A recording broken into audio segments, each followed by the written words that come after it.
जय श्री हरिवंश। श्री हरिवंश महाराज जी पूज्य श्री भाई जी की अतुल संपत्ति है सब में भगवान को देखना, भगवत कृपा पर अटूट विश्वास, भगवत नाम का अनंत आश्रय। महाराज जी मेरा प्रश्न है कि सब में भगवान कैसे देखें? संसार में रहते हुए जब किसी को सत्कार्य और परहित करते देखते हैं। देखो, कोई सवाल जब हल नहीं होता था, जब हम विद्यार्थी थे तो मानी संख्या से शुरू कर दिया जाता था। मानी संख्या एक तो सवाल हल हो जाता था। मानी संख्या गुरुदेव भगवान, यहां से सवाल हल होगा। मानी संख्या आपने गुरु का वर्ण किया तो गुरुदेव भगवान को परब्रह्म परमात्मा मानो। गुरुर ब्रह्मा गुरुर विष्णु गुरुदेव महेश्वरा गुरु साक्षात परब्रह्म तस्मै श्री गुरुवे नमः। अब वो परब्रह्म परमात्मा जो हमको आदेश किए हैं कि ये नाम जप करो, ये मंत्र जप करो, हम उसका जप करें, हम वैसे चलें जैसे वो हमको आचरण बताएं, पवित्र आचरण। तो हमारे अंदर पहले खुद भगवान दिखाई दे, तब हम दूसरे में भगवान देख सकते हैं। जब हम अपने हृदय में भगवान नहीं देखेंगे तो दूसरे हृदय में हमें भगवान नहीं दिखाई देंगे। अपने हृदय में काम है तो सारा जगत काम ही नजर आएगा, अपने हृदय में राम है तो सारा जगत राम नजर आएगा। देखो गोस्वामी जी कह रहे हैं, जड़ चेतन जग जीव जत सकल राम मैं जानी, बंदों सबके पद कमल सदा जोरी जुगपान। बोले जड़ चेतन जितना है सब भगवान श्री राम है, इसलिए मैं जड़ चेतन को हाथ जोड़ करके प्रणाम करता हूं। क्यों? क्योंकि उनके हृदय में श्री राम है, गोपी जनों के हृदय में श्याम है। तो जित देखो तित श्याममयी है। वो जिधर दृष्टि डालती हैं लाडले ललित त्रिभंगी लालजू महाराज सर्वत्र दिखाई देते हैं। जो ज्ञानी पुरुष है उसको जब ब्रह्मानुभूति होती है तो चारों तरफ जब दृष्टि डालता है तो सर्वम खलमिदम ब्रह्म ने नानास्ति किंचन, ब्रह्म के सिवा कोई किंचन मात्र भी नहीं है। ईशावास्यमिदम सर्वम यत् किंचे जगत्याम जगत, ईश्वर के सिवा एक कण भी जगत में ऐसा नहीं है जहां ईश्वर ना हो। तो सर्वत्र भगवान है, पर हमने अभी तक जो नानात्व देखा, स्त्री पुरुष जड़ चैतन्य अच्छा बुरा, वही हमारे अंदर संस्कार भरे हुए हैं, वही हमें दिखाई दे रहा है। अगर हम अंदर से भागवतिक दृष्टि प्राप्त कर लें तो हमें सर्वत्र भगवान दिखाई देने लगे। तो एक जगह मानी संख्या गुरुदेव भगवान, अब वहां संशय न करे। वो हमसे बोले राम जपो तो राम जपो, कृष्ण जपो तो कृष्ण जपो। जैसे आपका स्त्री शरीर है तो हो सकता है कि जहां अपने गुरुदेव भगवान माने हैं सब ब्रह्म प्राप्त तो नहीं होते। हमारी मानी संख्या गुरुदेव ब्रह्म, जैसे हम पाषाण में भगवान को मानते हैं, काष्ठ में भगवान को मानते हैं, चित्र में भगवान को मानते हैं, तो हम किसी चैतन्य में चलते फिरते में, संत भाव में, भगवत भाव में, ब्रह्म भाव में हम उनको अपना गुरुदेव मान लेते हैं। पर शब्द महाराज जी के कारण लगाया। महाराज जी ने अभी निवेदन किया, जिनको भगवत प्राप्ति नहीं हुई है, अगर हम ऐसे संतों को गुरुदेव भगवान के रूप में मानते हैं तो हमें दूरी बनाना पड़ेगा। क्योंकि जो भगवत प्राप्त हैं वो भगवान के सिवा कुछ नहीं देखते, वो भगवान में ही रमण करते हैं, भगवान में ही संतुष्ट रहते हैं। और जो भगवान से तृप्त रहते हैं, नहीं स्वात्मारामम विषय मृग तृष्णाम भ्रमयति, वो आत्माराम पुरुष कभी विषय मृग तृष्णा में भ्रमित नहीं हो सकते। लेकिन जो वहां तक नहीं पहुंचा है और शिष्य बनाने लगा है और शिष्य अपने लोग बन गए हैं, और हमें ऐसा नजर आता है कि जो होना चाहिए वो हमें आचरणों में नहीं दिखाई दे रहा, तो हम ब्रह्म भाव करके उनसे दूरी बना करके और उनके द्वारा दिए हुए नाम और गुरु मंत्र का जप करें तो हमारे हृदय में धीरे धीरे पवित्र भाव आएंगे, हम सर्वत्र भगवान देख पाएंगे। और यदि हम उनसे ज्यादा लगाव कर बैठे और उनके आचरणों में दोष दर्शन, उनके आचरणों में दोष क्रिया, तो जहां मानी संख्या थी वहीं हमारा भाव बिगड़ गया, तो अब हमारा कहीं भगवत भाव नहीं बन पाएगा। तो हमें चाहिए कि जहां भाव बिगड़ रहा हो वहां से हट जाना चाहिए, दूरी बना लेनी चाहिए। जैसे स्त्री शरीर है तो हम कई बार प्रार्थना की है कि हम जहां देखें कि हमारे भगवान, दृष्टि से पता चल जाता है, भगवान ने दृष्टि दी है माताओं बहनों को कि हम जैसा आपकी तरफ देखेंगे तो आपको एक सेकंड में पता चल जाएगा। इतना तो पता चल ही जाता, नहीं चला जाता? अगर हम आपकी तरफ देख रहे हैं तो प्यार का भाव, क्रोध का भाव, दोष का भाव वो दर्शन में आता है। तो यदि ऐसा कहीं दर्शन आने लगे कि जिनसे हम जुड़े हैं वो भगवान के आनंद में मस्त न रहकर विषय आनंद की तरफ आकर्षण होते हैं, इसका मतलब कच्चा है, अभी पक्का नहीं हुआ।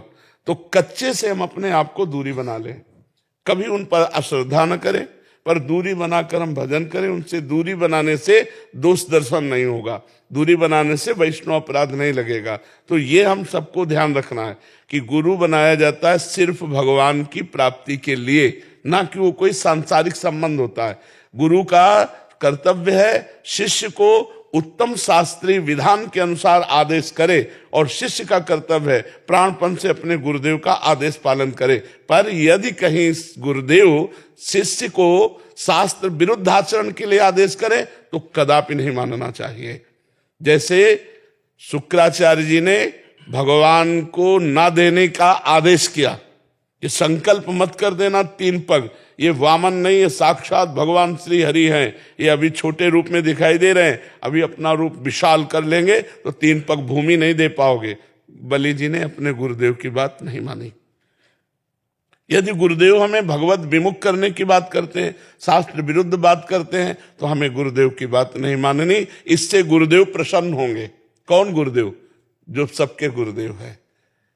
आप गुरु जी से पूछो तो कहेंगे उनके गुरुदेव, उनसे पूछो तो कहेंगे उनके गुरुदेव। तो जब आखिरी गुरुदेव शब्द आता है तो कौन होता है? वो भगवान होते हैं। भगवान होते हैं ना, भगवान आपसे प्रसन्न हो जाएंगे और गुरु के संबंध का जो हमें लाभ मिलना चाहिए वो हमें मिल जाएगा। हमारा कर्तव्य होना चाहिए कि हम जिससे जुड़े हैं अपने आचरणों को सुधारने के लिए जुड़े हैं, भगवान की प्राप्ति के लिए जुड़े हैं, ना कि आचरण भ्रष्ट होने के लिए जुड़े। अगर हमें कहीं भी ऐसी हरकत नजर आवे, चाहे साधु समागम कर रहे हो या गुरुदेव का संग कर रहे हो, कि गुरुदेव या साधु समागम से हमारे प्रति दर्शन गलत है, हमारी प्रति चेष्टा गलत है, हमारे प्रति भाव गलत है, तो वहां निंदा न करे, वहां प्रणाम करे और दोबारा न जाए। और जो उनसे नाम मंत्र मिला है वो जपे, और जहां सत्संग मिले वहां सत्संग सुन ले और भगवान की तरफ चले, तो भगवत प्राप्ति हो जाएगी। एक जगह हमारा भगवत भाव हो जाए तो वही धीरे धीरे विस्तार को प्राप्त हो जाता है। और सर्वत्र भगवत बुद्धि, सर्वत्र भगवत बुद्धि, भगवान पे दृढ़ विश्वास, निरंतर नाम जप, इससे बड़ा क्या हो सकता है? इससे बड़ा क्या हो सकता है? जो हर समय भगवान की कृपा का अनुभव करता रहता है कि मेरे ऊपर भगवान की बड़ी कृपा है, और नाम जप करता रहता है शरीर से, मन से, वाणी से भगवान की शरण में, उसे भगवत प्राप्ति ऐसे हो जाती है जैसे बाप की प्रॉपर्टी पर पुत्र का अधिकार हो जाता है, जैसे पिता की संपत्ति पर स्वयं अधिकार पुत्र का हो जाता है। ऐसे वो परम पद का अधिकारी हो जाता है जो हर समय भगवान की कृपा का अनुभव करता है, नाम जप करता है, शरीर मन वाणी से शरणागत, दुख सुख को समान भाव से सह लेता है। वो परम पद का अधिकारी ऐसे हो जाता है जैसे पिता की संपत्ति पर पुत्र का अधिकार हो जाता है। खूब नाम जप करो और अपने हृदय में भी भगवान को देखो, तब सर्वत्र भगवान। जब यहाँ भगवान भय प्रगट कृपाला तो सर्वत्र भगवान दिखाई देंगे। हमारी जैसी दृष्टि वैसी हमें सृष्टि दिखाई देती है। जाकी रही भावना जैसी प्रभु मूर्ति देखी, तिन तैसी सब प्रभु ही हैं। महाराज जी, अनैतिक और छल कपट भरे बर्ताव जो करता है उसमें बड़ा दुर्गम हो जाता है, मतलब भगवत भाव करना, क्रोध आ जाता है। दूरी बना के हम कर सकते हैं, नजदीकी नहीं भाव रखेंगे, हम दूरी बना के कर सकते हैं। कि जैसे हम फिल्म देखते हैं और हमको खलनायक का अभिनय करने वाले से परिचय हो, केवल जो फिल्म में खलनायक है रोल उसका दुष्ट है और हमारा उसका परिचय हो रोल से अलग का, तो जब कोई तुमसे कहेगा बड़ा दुष्ट है तो कहोगे बहुत अच्छा आदमी मैं जानता हूं, केवल ये नाटक कर रहा है दुष्टता का, वस्तुतः बहुत निर्मल आदमी है। ऐसे ही यदि तुम इस जगन नाटक वैभवा में जो गोविंद नाटक कर रहे हैं उनको, उनका परिचय जान लो इस नाटक के परे स्वरूप का, तो आपको लगेगा ये जगत में वो नाटक कर रहा है, कहीं तमोगुणी, कहीं रजोगुणी, कहीं सतोगुणी, लेकिन वो तो त्रिगुणातीत परमात्मा है। तब इसमें बात आएगा कि छल कपट और नाना प्रकार के दोष करने वाले पर भी हम भगवत बुद्धि कर सके, क्योंकि हम रोल नहीं देख रहे, हम क्रिया नहीं देख रहे, हम कारण तत्व को देख रहे। सबका कारण परमात्मा है, सब में आत्म स्वरूप से परमात्मा विराजमान है। ये त्रिगुणमयी माया का ऊपर से पर्दा है, तो कहीं निंदा, कहीं आलस्य प्रमाद, कहीं हिंसा, कहीं चोरी, कहीं व्यभिचार, तो कहीं भजन। ये तीनों गुणों का प्रभाव चल रहा है, लेकिन वो परमात्मा निर्लेप सबके हृदय में विराजमान है। हम उस परमात्मा को देखते हैं, उसकी क्रिया को नहीं। जैसे फ्रिज, एसी, पंखा, हाइलोजन, हीटर, सबका अलग प्रभाव है।